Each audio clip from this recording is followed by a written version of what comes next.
toutes les occasions nous sont offertes pour pouvoir comprendre l'impérialisme, ses manifestations.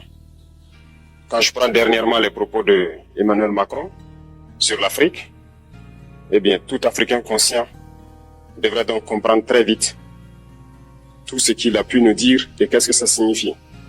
Le général Tchiani a dit il n'y a pas longtemps du changement donc de tactique ou de stratégie des forces françaises en Afrique. Et je pense qu'il est venu le confirmer. Il s'agit de dissoudre et de garder un dispositif socle. Et Emmanuel Macron l'a si bien dit qu'on ne peut que le remercier pour cette sincérité. Même si certains ont voulu mettre la poudre aux yeux de leur population, mais la réalité finit par rattraper aussi. Ils ne partiront pas de certains pays. Ils ont juste dissous le dispositif. Vous ne les verrez plus dans des bases. Mais dans les ambassades, ils seront là.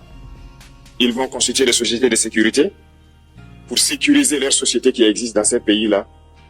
Mais les soldats seront là. Mais vous ne les verrez plus en tenue ou rassemblés dans des bases. C'est tout ce que ça veut dire. Ils vont se réorganiser, mais seront là.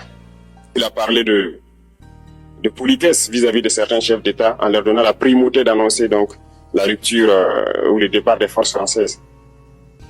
Ça nous importe peu, on peut dire. Mais tout ce que nous savons, c'est que si vous voulez une rupture avec ces forces impérialistes, c'est simple, on dénonce les accords. Tout commence par là-bas. Et je pense que l'exemple du Tchad, en tout cas, est palpable. Ils ont commencé par dénoncer les accords. Sinon, si on ne dénonce pas les accords, juste dire que les bases quittent, on n'a rien fait. Parce que le problème se trouve dans les accords coloniaux de défense qui ont été signés depuis l'indépendance. Le plus dangereux n'est pas ceux-là que vous voyez dans les bases. Le plus dangereux, ce sont les conseillers militaires. Les conseillers militaires existent dans tous ces pays. Ils ont existé au Burkina aussi jusqu'en fin 2022, jusqu'à ce que nous prenions nos responsabilités. Et qui sont ces conseillers militaires? C'est ceux-là qui sont censés mettre en pratique la politique de la France ici. Ils doivent travailler à rendre nos armées très faibles pour que la France puisse toujours avoir l'argument d'exister ici. Sous Blaise Compaoré, ils avaient réussi. Nos sentinelles prenaient donc la garde avec des bâtons. C'est ça que la France veut de nos armées. Lorsque nous arrivons à cette étape, nous n'avons pas le choix que de vouloir qu'ils viennent s'installer. Mais l'armée burkinabé a réussi à un moment donné à se débarrasser des conseillers militaires.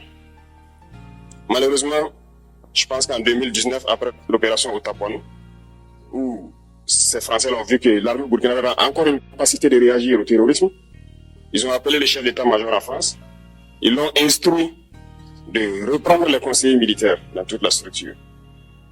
Eh bien, il n'a pas accepté, mais au retour au pays, les politiques l'ont instruit d'accepter